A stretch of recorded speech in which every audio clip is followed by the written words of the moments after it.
ನಮಸ್ಕಾರ ಎಲ್ರಿಗೂ, welcome to KPSC times. So ನಾವು ಪರಿಸರ ವಿಜ್ಞಾನ ಅಥವಾ ಎನ್ವೈರ್ಮೆಂಟ್ ಆ್ಯಂಡ್ ಇಕಾಲಜಿ ಏನು ಡಿಸ್ಕಸ್ ಮಾಡ್ಕೊತಾ ಇದ್ವಿ ಅದರಲ್ಲೇ ಪಾರ್ಟ್ 5 ನೋಡ್ಕೊಳ್ಳೋಣ. ಪ್ರೀವಿಯಸ್ ಪಾರ್ಟಲ್ಲಿ ನಾವು ಬಯೋಟಿಕ್ ಕಾಂಪೊನೆಂಟ್ಸ್ ನೋಡ್ಕೊಂಡಿದ್ವಿ ನಮ್ಮ ಇಕೋಸಿಸ್ಟಮಿಂದು. ಸೊ ಇಕೋಸಿಸ್ಟಮಲ್ಲಿ ನಮಗೆ ಬಯೋಟಿಕ್ ಕಾಂಪೊನೆಂಟ್ಸು ಬಯೋಟಿಕ್ ಕಾಂಪೊನೆಂಟ್ಸ್ ಇರ್ತವೆ. ಅದರಲ್ಲಿ ಬಯೋಟಿಕ್ ಕಾಂಪೊನೆಂಟ್ಸಲ್ಲಿ ನಾವು ಎರಡನ್ನು ನೋಡ್ಕೊಂಡಿದ್ವಿ. ಒಂದು ಬಂದ್ಬಿಟ್ಟು ಟೆಂಪರೇಚರ್ ನೋಡ್ಕೊಂಡಿದ್ವಿ, ಇನ್ನೊಂದು ಬಂದ್ಬಿಟ್ಟು ವಾಟರ್ ನೋಡ್ಕೊಂಡಿದ್ವಿ. ಸೊ ಈ ಲೆಸನ್ನಲ್ಲಿ ನಾವು ಕಂಪ್ಲೀಟಾಗಿ ಮಿಕ್ಕಿದು ಉಳಿದಿರುವಂಥದ್ದು ಎರಡು ಬಯೋಟಿಕ್ಕು ಮತ್ತು ಬಯೋಟಿಕ್ನು ಕೂಡ ಕಂಪ್ಲೀಟಾಗಿ ನೋಡ್ಕೊಂಡ್ಬಿಟ್ರೋಣ. ಸೊ ನೀವು ಹೊಸಬರಾಗಿದ್ದರೆ ಚಾನಲ್ನ ಸಬ್ಸ್ಕ್ರೈಬ್ ಮಾಡೋದನ್ನ ಮಾತ್ರ ಮರೆಯೋಕ್ಕೆ ಹೋಗಬೇಡಿ. ಸೊ ಆಲ್ಮೋಸ್ಟು 80% ಅಷ್ಟು ಸ್ಟೂಡೆಂಟ್ಸು ವೀಡಿಯೋಸ್ ನೋಡ್ತಾ ಇರೋಂಥವ್ರು ಸಬ್ಸ್ಕ್ರೈಬ್ ಮಾಡ್ಕೊಂಡಿರಲ್ಲ. ಜಸ್ಟ್ ಸಬ್ಸ್ಕ್ರೈಬ್ ಬಟನ್ನ ಪ್ರೆಸ್ ಮಾಡ್ಕೊಂಡಿರಿ, ಬೆಲ್ ಐಕನ್ನು ಕೂಡ ಪ್ರೆಸ್ ಮಾಡ್ಕೊಂಡಿರಿ. ಕೋರ್ಸ್ ಇಷ್ಟ ಆಗ್ತಾಯಿದ್ರೆ ಲೈಕ್ ಬಟನ್ನ ಪ್ರೆಸ್ ಮಾಡೋದನ್ನ ಮರೆಯೋಕ್ಕೆ ಹೋಗಬೇಡಿ. ಬಯೋಟಿಕ್ ಕಾಂಪೊನೆಂಟ್ಸು ಎಕೋಸಿಸ್ಟಮಿಂದು ನಾವು ನೋಡ್ಕೊತಾ ಇದ್ವಿ. ಅದರಲ್ಲಿ ಇವಾಗಲೇ ವಾಟರು, ಅದಾದಮೇಲೆ ಟೆಂಪ್ರೇಚರು ನೋಡ್ಕೊಂಡಿದ್ದೀವಿ. ಸೊ ಟೆಂಪ್ರೇಚರಲ್ಲಿ ಥರ್ಮಲ್ ಸ್ಟ್ರಾಟಿಫಿಕೇಷನ್ ಅಂತಂದರೆ ನೋಡ್ಕೊಂಡಿದ್ದೀವಿ ನಾವು. ಎಪಿಲಿಮ್ನಿನ್ ಅಂತಂದರೆ ಏನು, ಹೈಪೋಲಿಮ್ನಿನ್ ಅಂತಂದರೆ ಏನು ಅಂತ.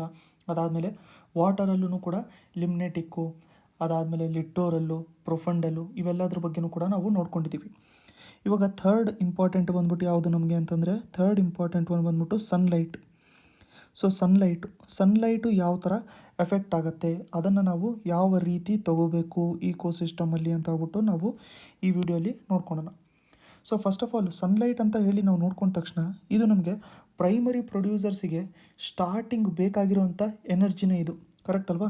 ಸೊ ಅದಕ್ಕೆ ಇದನ್ನೇನಂತ ಕರಿಬೋದು ನಾವು, ಮೇಜರ್ ಸೋರ್ಸ್ ಅಂತ ಹೇಳ್ಬಿಟ್ಟು ಕರಿಬೋದು. ಎನರ್ಜಿದು ಮೇಜರ್ ಸೋರ್ಸ್ ಆಫ್ ಎನರ್ಜಿ ಬರೋಕ್ಕೇ ಕಾರಣ ನಮಗೆ ಸನ್ಲೈಟು, ಕರೆಕ್ಟ್ ಅಲ್ವಾ?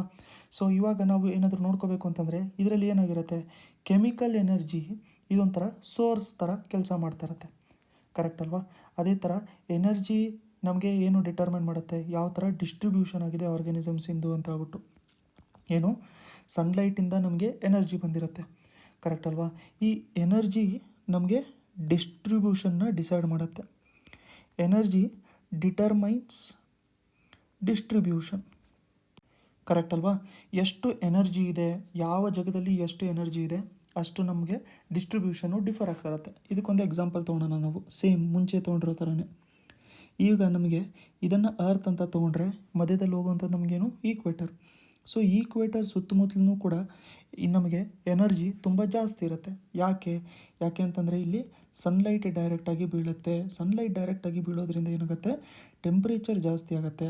ಟೆಂಪ್ರೇಚರ್ ಜಾಸ್ತಿ ಆಗೋದ್ರಿಂದ ನಮಗೇನಾಗುತ್ತೆ, ರೇನು ಕೂಡ ಇಲ್ಲಿ ಜಾಸ್ತಿ ಆಗ್ತಾ ಇರುತ್ತೆ. ರೇನು ಟೆಂಪ್ರೇಚರ್ ಎರಡೂ ಜಾಸ್ತಿ ಆಗಿರೋದ್ರಿಂದ ಏನಾಗುತ್ತೆ, ಬಯೋಡೈವರ್ಸಿಟಿ ತುಂಬ ಜಾಸ್ತಿ ಇರುತ್ತೆ ಇಲ್ಲಿ. ಸೊ ಇಲ್ಲಿ ಬಯೋಡೈವರ್ಸಿಟಿ ಈ ರೀಜನಲ್ಲಿ ನಾವು ನೋಡ್ಕೋಬೇಕು ಅಂತಂದರೆ ತುಂಬ ಜಾಸ್ತಿ ಇರುತ್ತೆ. ಸೊ ಎನರ್ಜಿ ಯಾವ ಥರ, ಯಾವ ಜಾಗದಲ್ಲಿ ಎಷ್ಟು ಎನರ್ಜಿ ಇದೆ ಅದ್ರ ಮೇಲೇ ಡಿಸ್ಟ್ರಿಬ್ಯೂಷನು ಕೂಡ ಡಿಫೈನ್ ಆಗುತ್ತೆ, ಎಲ್ಲಿ ಆರ್ಗ್ಯಾನಿಸಮ್ ಇದೆಯೋ ಇಲ್ವೋ ಅಂತ ಹೇಳ್ಬಿಟ್ಟು. ಸೊ ಇವಾಗ ನಾವು ಮುಂಚೆ ಸ್ಟ್ರಾಟಿಫಿಕೇಷನ್ ಎಲ್ಲ ನೋಡ್ಕೊಂಡಿದ್ದೀವಿ. ಆ ಥರ ಸನ್ಲೈಟಿಗೆ ಬಂದಾಗ ನಮಗೆ ಎರಡು ಕಾನ್ಸೆಪ್ಟನ್ನ ನಾವು ನೆನ್ಪಿಟ್ಕೊಂಡಿರಬೇಕು. ಎರಡು ಕಾನ್ಸೆಪ್ಟನ್ನ. ಅದರಲ್ಲಿ ಫಸ್ಟ್ ಒಂದು ಬಂದ್ಬಿಟ್ಟು ಏನು, ಫಸ್ಟ್ ಒಂದು ಬಂದ್ಬಿಟ್ಟು ಇರಾಡಿಯೇಷನ್.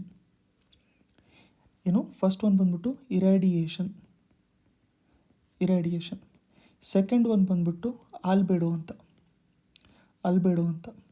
ಸೊ ಎರಡು ಕಾನ್ಸೆಪ್ಟ್ ನಾವು ನೆನ್ಪಿಟ್ಕೊಂಡಿರಬೇಕು ಸನ್ಲೈಟ್ ರಿಲೇಟೆಡು. ಏನು, ಇರಾಡಿಯೇಷನ್ ಒಂದು, ಇನ್ನೊಂದು ಆಲ್ಬೆಡೋ ಅಂತ. ಎರಡನ್ನೂ ಕೂಡ ನಾವು ಸ್ವಲ್ಪ ಡೀಟೇಲಲ್ಲಿ ನೋಡ್ಕೊಳ್ಳೋಣ, ಇಂಪಾರ್ಟೆಂಟ್ ಆಗಿರುತ್ತೆ ನಮಗೆ. ಫಸ್ಟ್ ಒಂದು ಬಂದ್ಬಿಟ್ಟು ಇರಾಡಿಯೇಷನ್. ಇದರಲ್ಲಿ ಈ ವರ್ಡಲ್ಲೇ ನಮಗೆ ರೇಡಿಯೇಷನ್ ಇದೆ, ಕರೆಕ್ಟ್ ಅಲ್ವಾ? ಈ ಇರಾಡಿಯೇಷನ್ ವರ್ಡಲ್ಲೇ ರೇಡಿಯೇಷನ್ ಇದೆ ಅಂತಂದರೆ ರೇಡಿಯೇಷನ್ಗೆ ಎಕ್ಸ್ಪೋಸ್ ಆಗಿದ್ದಿದ್ರೆ ಅದನ್ನು ನಾವು ಇರಾಡಿಯೇಷನ್ ಅಂತ ಹೇಳ್ಬಿಟ್ಟು ಕರಿತೀವಿ. ಅಂದರೆ ರೇಡಿಯೇಷನ್ಗೆ ಎಕ್ಸ್ಪೋಸ್ ಆಗಿದ್ದಿದ್ರೆ ಅದನ್ನು ನಾವು ಇರಾಡಿಯೇಷನ್ ಅಂತ ಹೇಳ್ಬಿಟ್ಟು ಕರಿತೀವಿ, ಕರೆಕ್ಟ್ ಅಲ್ವಾ? ಯಾಕಂತಂದರೆ ಇರಾಡಿಯೇಷನ್ ಅಂತಲೇ ಇದೆ. ನೆಕ್ಸ್ಟು ಕಾನ್ಸೆಪ್ಟ್ ಬಂದ್ಬಿಟ್ಟು ಇನ್ನು ಡೀಟೇಲಾಗಿ ನೋಡ್ಕೋಬೇಕು ನಾವು, ಅದು ಬಂದ್ಬಿಟ್ಟು ಆಲ್ಬೆಡೋ. ಸೊ ಆಲ್ಬೆಡೋ ಅಂದರೆ ಏನು ಅಂತ ಹೇಳ್ಬಿಟ್ಟು ನಾವು ಫಸ್ಟು ಅರ್ಥ ಮಾಡ್ಕೋಬೇಕು. ಸೊ ಆಲ್ಬೆಡೋ ಅರ್ಥ ಮಾಡ್ಕೋಬೇಕು ಅಂತಂದರೆ ಇಲ್ಲೊಂದು ಡಯಾಗ್ರಾಮ್ನ ನೋಡ್ಕೊಳ್ಳೋಣ. ಇದು ನಮಗೆ ಅರ್ತಿನ ಸರ್ಫೇಸ್ ಇದೆ ಅಂತ ಹೇಳ್ಬಿಟ್ಟು ಅಂದ್ಕೊಳ್ಳೋಣ. ಇಲ್ಲಿ ನಮಗೆ ಸನ್ ಇದೆ, ಕರೆಕ್ಟಾ? ಸೊ ಸನ್ನಿಂದ ನಮಗೆ ಟೆಂಪ್ರೇಚರು, ಲೈಟು ಎಲ್ಲದು ಕೂಡ ಬೀಳ್ತಾ ಇದೆ. ಸೊ ಇಲ್ಲಿ ನಮಗೆ ಈ ರೀಜನಲ್ಲಿ ಸನ್ಲೈಟ್ ಬಿದ್ದಿದೆ, ಕರೆಕ್ಟ್ ಅಲ್ವಾ? ಏನಿದು, ಈ ರೀಜನಲ್ಲಿ ಬಿದ್ದಿರೋವಂಥದ್ದು ಸನ್ಲೈಟ್. ಸೊ ಈ ರೀಜನಲ್ಲಿ ಬಿದ್ದಿರೋದು ಸನ್ಲೈಟ್ ನಮಗೆ. ಸೊ ಇಲ್ಲಿ ಸನ್ಲೈಟ್ ಬಿದ್ದಾಗ ಅರ್ತು ಸ್ವಲ್ಪ ಅಟ್ಲೀಸ್ಟ್ ಅಬ್ಸರ್ವ್ ಮಾಡ್ಕೊಳತ್ತಲ್ವ, ಅಬ್ಸಾರ್ಬ್ ಮಾಡೇ ಮಾಡ್ಕೊಳುತ್ತೆ, ಕರೆಕ್ಟ್ ಅಲ್ವಾ? ಅದಕ್ಕೆ ನಮಗೆ ಅರ್ತು ಕೂಡ ಹೀಟ್ ಆಗೋದು, ನೀರು ಕೂಡ ಹೀಟ್ ಆಗುವಂಥದ್ದು. ವಾಪಸ್ಸು ಎಷ್ಟು ಹೋಗುತ್ತೆ ಈ ಸನ್ಲೈಟು, ವಾಪಸ್ ಹೋಗೋದಕ್ಕೆ ನಾವೇನಂತ ಕರಿತೀವಿ, ಇದನ್ನು ರಿಫ್ಲೆಕ್ಷನ್ ಅಂತ ಹೇಳ್ಬಿಟ್ಟು ಕರಿತೀವಿ. ಸೊ ಈ ಎಷ್ಟು ಬಂದಿರತ್ತಲ್ಲ ವಾಪಸ್ಸು, ಇದನ್ನು ನಾವು ಆಲ್ಬೆಡೋ ಅಂತ ಹೇಳ್ಬಿಟ್ಟು ಕರಿತೀವಿ. ಇನ್ನೊಂದು ಸರಿ ಹೇಳ್ತೀನಿ ನೋಡಿ. ಈಗ ಸೂರ್ಯ ಇದೆ, ಸನ್ಲೈಟ್ ಬರ್ತಾ ಇದೆ. ಸನ್ಲೈಟು ನಮಗೆ ಅರ್ತ್ಗೆ ಬಿದ್ದಾಗ ಸ್ವಲ್ಪ ಲೈಟ್ ಬಂದ್ಬಿಟ್ಟು ಅರ್ತ್ ಅಬ್ಸರ್ವ್ ಮಾಡ್ಕೊಂಡಿರುತ್ತೆ. ಮಿಕ್ಕಿದ ಏನು ಲೈಟನ್ನು ರಿಫ್ಲೆಕ್ಟ್ ಮಾಡಿರತ್ತಲ್ಲ, ಅದನ್ನು ನಾವು ಆಲ್ಬೆಡೋ ಅಂತ ಹೇಳ್ಬಿಟ್ಟು ಕರಿತೀವಿ. ಇವಾಗ ನೀವು ಒಂದು ಕ್ವೆಶನ್ ಕೇಳ್ತೀನಿ. ಸೊ ಸನ್ಲೈಟು 10 ಅಷ್ಟು ಬರ್ತಾ ಇದೆ ಅಂತ ಹೇಳ್ಬಿಟ್ಟು ಅಂದ್ಕೊಳೋಣ. 10 ಅಷ್ಟು ಸನ್ಲೈಟ್ ಬರ್ತಾ ಇದೆ ಅಂತ ಹೇಳ್ಬಿಟ್ಟು ಅಂದ್ಕೊಳೋಣ. ಇವಾಗ ಅದು ಅರ್ತ್ ಮೇಲೆ ಬಿದ್ದಿದೆ. ಸೊ ಇಲ್ಲಿ ನಮ್ಮ ನೆಲದ ಮೇಲೆ ಬಿದ್ದಿದೆ. ನೆಲ ಏನು ಮಾಡ್ಕೊಂಡಿದೆ ಅಂತಂದರೆ 2 ಅದರಲ್ಲಿ ಅಬ್ಸರ್ವ್ ಮಾಡ್ಕೊಂಡಿದೆ, ಕರೆಕ್ಟ್ ಅಲ್ವಾ? ಸೊ ಈ ಸುಮ್ಮನೆ ಎಕ್ಸಾಂಪಲು ಅರ್ಥ ಮಾಡ್ಕೊಳ್ಳೋದಕ್ಕೆ. ಸೊ ಏನಾಗಿದೆ, ಇಲ್ಲಿ ನಮಗೆ 10 ಬಂದಿತ್ತು ಸೂರ್ಯನಿಂದ, ಬಟ್ ನಮಗೆ ಅರ್ತ್ ಬಂದ್ಬಿಟ್ಟು 2 ಅಬ್ಸರ್ವ್ ಮಾಡ್ಕೊಂಡಿದೆ. ರಿಫ್ಲೆಕ್ಟ್ ಎಷ್ಟಾಗಿದೆ? ರಿಫ್ಲೆಕ್ಟ್ ನಮಗೆ 8 ಆಗಿದೆ. ಸೊ ಆಲ್ಬೆಡೋ ಬಂದ್ಬಿಟ್ಟು ಎಷ್ಟು ಅಂತಂದರೆ 8 ನಮಗೆ, ಕರೆಕ್ಟಾ? ಇದು ಒಂದು ಪಾಯಿಂಟು ನೆನ್ಪಿಟ್ಕೊಂಡಿರಿ, ಇದು ಫಸ್ಟ್ ಪಾಯಿಂಟು. ಈಗ ಇನ್ನೊಂದು ಸೆಕೆಂಡ್ ಪಾಯಿಂಟು ಇಲ್ಲಿ ನೋಡ್ಕೊಳ್ಳೋಣ. ಸೆಕೆಂಡ್ ಪಾಯಿಂಟಿಗೆ ಈ ಕಡೆ ನೋಡ್ಕೊಂಡಿರಿ. ಈಗ ಏನಾಗಿದೆ ಅಂತಂದರೆ 10 ಮತ್ತು ಸನ್ಲೈಟು ಬರ್ತಾಯಿದೆ. 10 ಮತ್ತು ಸನ್ಲೈಟ್ ಬರ್ತಾಯಿದೆ, ಸೇಮ್ 10% ಅಷ್ಟೇ ಬರ್ತಾಯಿದೆ ಸನ್ಲೈಟು. ಇದರಲ್ಲಿ ಏನು ಮಾಡ್ಕೊಂಡಿದೆ ಅಂತಂದರೆ ಅರ್ತು 8 ಅಬ್ಸರ್ವ್ ಮಾಡ್ಕೊಂಡಿದೆ. ವಾಪಸ್ ಹೋಗಿರೋಂಥದ್ದು ಯಾವುದು? 2. ಸೊ ಇದರಲ್ಲಿ ಆಲ್ಬೆಡೋ ಎಷ್ಟಾಯಿತು? 2. ಈ ಕೇಸಲ್ಲಿ ಆಲ್ಬೆಡೋ ಎಷ್ಟಾಯಿತು? 8. ಅಂತಂದರೆ ಅರ್ತಲ್ಲೂ ಕೂಡ ಬೇರೆ ಬೇರೆ ಕಡೆ ಬೇರೆ ಬೇರೆ ಸರ್ಫೇಸ್ ಇದೆ, ಕರೆಕ್ಟ್ ಅಲ್ವಾ? ಒಂದೊಂದು ಕಡೆ ಲ್ಯಾಂಡ್ ಇರುತ್ತೆ, ಇನ್ನೊಂದು ಕಡೆ ಐಸ್ ಇರುತ್ತೆ, ಇನ್ನೊಂದು ಕಡೆ ವಾಟರ್ ಇರುತ್ತೆ, ಇನ್ನೊಂದು ಕಡೆ ನಮಗೆ ಫಾರೆಸ್ಟ್ ಇರುತ್ತೆ. ಈ ಥರ ಒಂದೊಂದು ಜಾಗದಲ್ಲೂ ಕೂಡ ಒಂದೊಂದು ಥರ ರಿಫ್ಲೆಕ್ಷನ್ ಇರುತ್ತೆ. ಸೊ ಬೇರೆ ಬೇರೆ ಜಾಗ ಬೇರೆ ಬೇರೆ ಅಮೌಂಟು ರಿಫ್ಲೆಕ್ಷನ್ ಮಾಡುತ್ತೆ. ಅದನ್ನು ನಾವು ಆಲ್ಬೆಡೋ ಅಂತ ಹೇಳ್ಬಿಟ್ಟು ಕರಿತೀವಿ. ಸೊ ಇದರಲ್ಲಿ ಒಂದೇನು ನಾವು ಅರ್ಥ ಮಾಡ್ಕೋಬೇಕು ಅಂತಂದರೆ, ಯಾವ ಸರ್ಫೇಸು ಎಷ್ಟು ಜಾಸ್ತಿ ಅಬ್ಸಾರ್ಬ್ ಮಾಡ್ಕೊಂಬಿಡುತ್ತೆ, ಯಾವ ಸರ್ಫೇಸು ಎಷ್ಟು ಜಾಸ್ತಿ ಲೈಟನ್ನು ಹಿಡ್ಕೊಂಬಿಡುತ್ತೆ, ಅಷ್ಟು ಕಮ್ಮಿ ಆಲ್ಬೆಡೋ ಬರ್ತಾ ಇರುತ್ತೆ. ಅರ್ಥ ಆಯ್ತಲ್ವಾ? ಸೊ ಇಲ್ಲಿ ಲ್ಯಾಂಡಿಂದ ಎಕ್ಸಾಂಪಲ್ ನಾವು ತೊಗೊಂಡಿದ್ವಿ. ಇದರಲ್ಲಿ ಬರೀ 2% ಅಷ್ಟೇ ಇಟ್ಕೊಂಡಿತ್ತು, 10ರಲ್ಲಿ 2 ಅಷ್ಟೇ ಇಟ್ಕೊಂಡಿತ್ತು. ಸೊ ಆಲ್ಬೆಡೋ ಬಂದ್ಬಿಟ್ಟು 8 ಆಯಿತು. ಬಟ್ ಅದೇ ನಾವಿಲ್ಲಿ ಎಕ್ಸಾಂಪಲ್ ಐಸಲ್ಲಿ ನೋಡ್ಕೊಂಡ್ಬಿಟ್ರೆ, ಸುಮ್ಮನೆ ಎಕ್ಸಾಂಪಲ್ಗೆ ಇದು 10ರಲ್ಲಿ ಇದು 8 ತೊಗೊಂಡಿದೆ, ಐಸ್ ಬಂದ್ಬಿಟ್ಟು 8 ತೊಗೊಂಡಿದೆ, ಬಟ್ ಇದು ರಿಫ್ಲೆಕ್ಟ್ ಮಾಡಿರೋದು ಕಮ್ಮಿ ಅಲ್ವಾ? ಸೊ ಇದು ಸುಮ್ಮನೆ ಎಕ್ಸಾಂಪಲಿಗೆ ಹೇಳಿರೋದು. ಸೊ ಇದು ಬಂದ್ಬಿಟ್ಟು ಬೇರೆ ಬೇರೆ ಸರ್ಫೇಸಿಗೆ ಬೇರೆ ಬೇರೆ ಥರ ಚೇಂಜ್ ಆಗ್ತಾ ಇರುತ್ತೆ. ಬಟ್ ನಿಮಗೆ ಬೇಸಿಕ್ ಕಾನ್ಸೆಪ್ಟು ಆಲ್ಬೆಡೋ ಅಂತಂದ್ರೆ ಏನು, ಎಷ್ಟು ರಿಫ್ಲೆಕ್ಟ್ ಆಗಿದೆ ಅದನ್ನು ನಾವು ಆಲ್ಬೆಡೋ ಅಂತ ಹೇಳ್ಬಿಟ್ಟು ಕರಿತೀವಿ. ಇದು ತುಂಬಾ ಇಂಪಾರ್ಟೆಂಟ್ ಆಗುತ್ತೆ. ಇದರ ಮೇಲೆ ಡೈರೆಕ್ಟಾಗಿ ಕ್ವೆಶನ್ ಕೇಳ್ತಾರೆ, ಆಲ್ಬೆಡೋ ಎಷ್ಟು ಇರಬೇಕು, ಆಲ್ಬೆಡೋ ಎಷ್ಟು ಸಾಯಿಲಿಂದ ಎಷ್ಟಿರುತ್ತೆ, ಸ್ಯಾಂಡಿಂದ ಎಷ್ಟಿರುತ್ತೆ, ಗ್ರಾಸಿಂದ ಎಷ್ಟಿರುತ್ತೆ, ಅವೆಲ್ಲದೂ ಕೂಡ ಕೇಳ್ತಾ ಇರ್ತಾರೆ. ಅದಕ್ಕೆ ಇದನ್ನು ಇನ್ನೂ ಡೀಟೇಲಲ್ಲಿ ನಾವು ನೋಡ್ಕೊಳ್ಳೋಣ. ಸೊ ಇನ್ನೊಂದ್ಸರಿ ನಾವು ನೋಡಬೇಕು ಅಂತಂದರೆ, ಜಾಸ್ತಿ ರೇಡಿಯೇಷನ್ನು ಆ ಲ್ಯಾಂಡು ಅಬ್ಸರ್ವ್ ಮಾಡ್ಕೊಂಬಿಟ್ರೆ ಕಮ್ಮಿ ಆಲ್ಬೆಡೋ ಬಂದಿರುತ್ತೆ. ಸೊ 10 ನಾವು ನೋಡ್ಕೊಂಡಿದ್ವಿ, ಜಾಸ್ತಿ ಏನಾದರೂ ಅಬ್ಸರ್ವ್ ಮಾಡ್ಕೊಂಬಿಟ್ರೆ ಕಮ್ಮಿ ಹೊರಗಡೆ ಬರೋದು, ಬರೀ 2 ಬರುತ್ತೆ ಅಂತ ಹೇಳ್ಬಿಟ್ಟು, 2% ಅಷ್ಟು ಬರುತ್ತೆ ಅಂತ. ಸೊ ಈಗ ಆಲ್ಬೆಡೋ ಬಂದ್ಬಿಟ್ಟು 0ಇಂದ 1 ಒಳಗಡೆ ಅಷ್ಟೇ ನಾವು ನೋಡ್ಕೊಳ್ಳೋದು. ಆಲ್ಬೆಡೋ ನಂಬರ್ ನೋಡ್ಕೋಬೇಕು ಅಂತಂದರೆ 0ಇಂದ 1 ಒಳಗಡೆ. ಇವಾಗ ನಿಮಗೊಂದು ಎಕ್ಸಾಂಪಲ್ ಇದೆ. ಇವಾಗ ಬ್ಲ್ಯಾಕ್ ಸರ್ಫೇಸ್ ಇದೆ, ಏನಿದು ಇಲ್ಲಿ ಬ್ಲ್ಯಾಕ್ ಸರ್ಫೇಸ್ ಇದೆ. ಅದಾದಮೇಲೆ ಇಲ್ಲಿ ಬಂದ್ಬಿಟ್ಟು ಇದು ವೈಟ್ ಸರ್ಫೇಸ್ ಇದೆ. ಸೊ ಏನೋ ಒಂದಿದೆ, ಇದು ಬ್ಲ್ಯಾಕ್ ಸರ್ಫೇಸು, ಇದು ವೈಟ್ ಸರ್ಫೇಸು. ಈಗ ಸನ್ ರೇಸ್ ಬಂದ್ಬಿಟ್ಟು ಬ್ಲ್ಯಾಕ್ ಮೇಲೆ ಬೀಳುತ್ತೆ. ಬ್ಲ್ಯಾಕ್ ಮೇಲೆ ಬಿದ್ದಾಗ ಇದು ಜಾಸ್ತಿ ಹೊರಗಡೆ ಕಳಿಸತ್ತಾ ಅಥವಾ ಕಳಿಸಲ್ವಾ, ಇದನ್ನು ನೋಡ್ಕೋಬೇಕು ನೀವು. ಸೊ ಅದನ್ನು ಒಂದು ಸರಿ ಯೋಚನೆ ಮಾಡಿ. ಸೊ ಬ್ಲ್ಯಾಕ್ ಇರೋದ್ರಿಂದ ಏನಾಗುತ್ತೆ ಅಂತಂದರೆ ಕಂಪ್ಲೀಟಾಗಿ ಅಬ್ಸರ್ವ್ ಮಾಡ್ಕೊಂಬಿಡುತ್ತೆ, ಯಾಕಂತಂದರೆ ಅದು ಬ್ಲ್ಯಾಕ್ ಕಲರ್ ಅಲ್ವಾ. ಸೊ ಕಂಪ್ಲೀಟಾಗಿ ಅಬ್ಸರ್ವ್ ಮಾಡ್ಕೊಂಬಿಟ್ಟಿರ್ತದ್ದು. ಸೊ ಅದಕ್ಕೋಸ್ಕರ ನಾವು ಸೋಲಾರ್ ಪ್ಯಾನಲ್ಸ್ ಎಲ್ಲ ನೀವು ನೋಡ್ಕೊಂಡಿದ್ರೆ ಅದ್ರ ಒಳಗಡೆ ಕಂಪ್ಲೀಟಾಗಿ ಬ್ಲ್ಯಾಕ್ ಇರುತ್ತೆ. ಬ್ಲ್ಯಾಕ್ ಬಾಕ್ಸ್ ಫಿನೋಮಿನೂ ಕೂಡ ಅದಕ್ಕೆ ಕರೆಯೋದು, ಯಾಕಂತಂದರೆ ಕಂಪ್ಲೀಟಾಗಿ ಅಬ್ಸರ್ವ್ ಮಾಡ್ಕೊಂಬಿಡುತ್ತೆ. ಸೊ ಬ್ಲ್ಯಾಕ್ ಇದ್ದರೆ ನಮಗೆ ಆಲ್ಬೆಡೋ ಬರೋದೇ ಇಲ್ಲ, ಏನೂ ರಿಫ್ಲೆಕ್ಟೇ ಆಗಿಲ್ಲ ಅಲ್ಲ, ಏನೂ ರಿಫ್ಲೆಕ್ಟ್ ಆಗಿಲ್ಲ, ಕರೆಕ್ಟ್ ಅಲ್ವಾ? ಸೊ ಅದಕ್ಕೆ ಬ್ಲ್ಯಾಕ್ ಇದ್ದರೆ ಆಲ್ಬೆಡೋ ಎಷ್ಟಿರುತ್ತೆ? 0, ಯಾಕಂತಂದರೆ ಏನೂ ಹೊರಗಡೆ ಬಂದೇ ಇಲ್ಲ. ಇದು ಅರ್ಥ ಆಗಿದೆ ಅಂತ ಅಂದ್ಕೊಂಡಿದ್ದೀನಿ ನಿಮಗೆ. ಇಲ್ಲಿ ರೇಸ್ ಬಂದಾಗ ಬ್ಲ್ಯಾಕ್ ಆಗಿರೋದ್ರಿಂದ ಕಂಪ್ಲೀಟ್ 100% ಅದು ಅಬ್ಸರ್ವ್ ಮಾಡ್ಕೊಂಬಿಟ್ಟಿದೆ, ಏನೂ ಬರ್ತಾ ಇಲ್ಲ. ಅದಕ್ಕೆ ಬ್ಲ್ಯಾಕಿಗೆ ಆಲ್ಬೆಡೋ 0 ಆಗಿರುತ್ತೆ. ನೆಕ್ಸ್ಟು ವೈಟಿಗೆ ನಾವು ನೋಡ್ಕೋಬೇಕು ಅಂತಂದರೆ, ವೈಟು ಒಂಥರ ಮಿರರ್ ಇದ್ದಂಗೆ, ಏನೂ ಇಟ್ಕೊಳ್ಳೋದೇ ಇಲ್ಲ, ಅದು ವಾಪಸ್ ಪ್ರತಿಯೊಂದು ಕೂಡ ಕಳಿಸ್ಬಿಡುತ್ತೆ. ಸೊ ಅದಕ್ಕೆ ವೈಟಿಗೆ ಆಲ್ಬೆಡೋ ಎಷ್ಟಿರುತ್ತೆ? 1, ಆಯಿತಾ? ಸೊ ಈಗ ಮಿಕ್ಕಿದೆಲ್ಲ ಸರ್ಫೇಸ್ ಏನಿರುತ್ತಲ್ಲ 0 ಮತ್ತು 1 ಮಧ್ಯದಲ್ಲೇ ಇರುತ್ತೆ. ಗೊತ್ತಾಗಿದೆ ಅಂತ ಅಂದ್ಕೊಂಡಿದ್ದೀನಿ. ಸೊ ಬ್ಲ್ಯಾಕಿಗೆ ಏನಿರುತ್ತೆ, ಬ್ಲ್ಯಾಕಿಗೆ ಆಲ್ಬೆಡೋ 0, ಯಾಕಂತಂದರೆ 0 ಅಂತಂದರೆ ಏನು ವಾಪಸ್ ಬಂದೇ ಇಲ್ಲ ಅಂತ. 1 ಅಂತಂದರೆ ಇರೋದು ಎಲ್ಲದೂ ಕೂಡ ಬಂದಿದೆ. 0 ಅಂತಂದರೆ 0%, 1 ಅಂತಂದರೆ 100% ಅಂತ ಹೇಳ್ಬಿಟ್ಟು ನೀವು ನೋಡ್ಕೊಂಡಿರಿ. ಸೊ ಈಗ 0 ಅಂತ ಹೇಳಿ ಬಂದ ತಕ್ಷಣ ವ್ಯಾಲ್ಯೂ 0 ಅಂತಂದರೆ ಏನು, ಪರ್ಫೆಕ್ಟ್ ಅಬ್ಸಾರ್ಬರ್, ಕರೆಕ್ಟ್ ಅಲ್ವಾ? ವ್ಯಾಲ್ಯೂ ಈಸ್ 0 ಇದ್ದರೆ ಪರ್ಫೆಕ್ಟ್ ಅಬ್ಸರ್ವರ್ ಅಂತಂದರೆ ಪರ್ಫೆಕ್ಟಾಗಿ 100%ಗೆ 100% ಅಬ್ಸರ್ವ್ ಮಾಡ್ಕೊಂಡಿದೆ, ಕರೆಕ್ಟ್ ಅಲ್ವಾ? ಪರ್ಫೆಕ್ಟ್ ಅಬ್ಸಾರ್ಬರ್ 100%ಗೆ 100% ಆಗಿ ಇದು ಅಬ್ಸರ್ವ್ ಮಾಡ್ಕೊಂಡ್ಬಿಟ್ಟಿದೆ. ಸೊ ಅದೇ ಆಲ್ಬೆಡೋ ನಾವು ಬೇರೆ ಬೇರೆದಕ್ಕೆ ಎಷ್ಟೆಷ್ಟಿರುತ್ತೆ ಅದನ್ನು ಒಂದು ಲಿಸ್ಟನ್ನು ನೋಡ್ಕೊಳ್ಳೋಣ. ಆ ಲಿಸ್ಟನ್ನು ನೀವು ನೆನ್ಪಿಟ್ಕೊಂಡಿರಬೇಕು, ತುಂಬ ಇಂಪಾರ್ಟೆಂಟ್ ಆಗುತ್ತೆ. ಈ ಆಲ್ಬೆಡೋ ಅನ್ನೋ ಕಾನ್ಸೆಪ್ಟು ನಿಮಗೆ ಇವಾಗ ಅರ್ಥ ಆಗಿದೆ ಅಂತ ಅಂದ್ಕೊಂಡಿದ್ದೀನಿ. ಎಷ್ಟು ರಿಫ್ಲೆಕ್ಷನ್ಗೆ ಆಲ್ಬೆಡೋ ಅಂತ ಹೇಳ್ಬಿಟ್ಟು ಕರಿತೀವಿ. ಬ್ಲ್ಯಾಕಿಗೆ ಒಂಚೂರು ರಿಫ್ಲೆಕ್ಷನ್ ಇರಲ್ಲ 0, ವೈಟ್ಗೆ ಫುಲ್ ರಿಫ್ಲೆಕ್ಷನ್ ಇರುತ್ತೆ 1. ಮಿಕ್ಕಿದ್ದು ಯಾವುದೇ ಥರ ನಾವು ನೋಡ್ಕೋಬೇಕು ಅಂತಂದರೆ ವೈಟು ಮತ್ತು ಬ್ಲ್ಯಾಕ್ ಮಧ್ಯದಲ್ಲೇ ಇರುತ್ತೆ. ಮೋಸ್ಟ್ ಇಂಪಾರ್ಟೆಂಟ್ 2 ಆಲ್ಬೆಡೋ ವ್ಯಾಲ್ಯೂಸ್ ಯಾವುದು ನಮಗೆ ಅಂತಂದರೆ ಅದು ಬಂದ್ಬಿಟ್ಟು ಮೂನಿಂದು ಮತ್ತು ಅರ್ತಿಂದು. ಸೊ ನಮಗೆಲ್ಲರಿಗೂ ಗೊತ್ತಿರೋಂಗೆ ಚಂದ್ರನ ಮೇಲೆ ಅಟ್ಮಾಸ್ಫಿಯರೇ ಇಲ್ಲ, ಕರೆಕ್ಟ್ ಅಲ್ವಾ? ಸೊ ಅಟ್ಮಾಸ್ಫಿಯರೇ ಇಲ್ದಿರೋದ್ರಿಂದ ಅದರದ್ದು ಎಷ್ಟಿರುತ್ತೆ ವ್ಯಾಲ್ಯೂ 0.12 ಇದೆ, ಅಂತಂದರೆ 0ಕ್ಕಿಂತ ಜಾಸ್ತಿ ಇದೆ, ಸ್ವಲ್ಪ ರಿಫ್ಲೆಕ್ಟ್ ಮಾಡ್ತಾನೆ ಇದೆ ಅಂತ ಅಲ್ವಾ? ಅರ್ತಿಂದು ಬಂದ್ಬಿಟ್ಟು 0.3 ಇದೆ. ನೋಡಿ, ಅರ್ತಿಂದ ಆಲ್ಬೆಡೋ ನಮಗೆ ಮೂನ್ಕಿಂತ ಜಾಸ್ತಿ ಇದೆ. ಯಾಕೆ ಅಂತಂದರೆ ಅರ್ತು ಜಾಸ್ತಿ ರಿಫ್ಲೆಕ್ಟ್ ಮಾಡುತ್ತೆ, ಕರೆಕ್ಟ್ ಅಲ್ವಾ? ಈಗ ಇದನ್ನು ನಾವು ಸುಮ್ಮನೆ ಇಲ್ಲಿ ಎಕ್ಸಾಂಪಲ್ ಇನ್ನೂ ಅರ್ಥ ಮಾಡ್ಕೋಬೇಕು ಅಂತಂದರೆ ನೀವು ಇಲ್ಲಿ ಎಕ್ಸಾಂಪಲ್ ತೊಗೊಳೋಣ. ಮೂನಲ್ಲಿ ನಮಗೆ ಅಟ್ಮಾಸ್ಫಿಯರೇ ಇಲ್ಲ.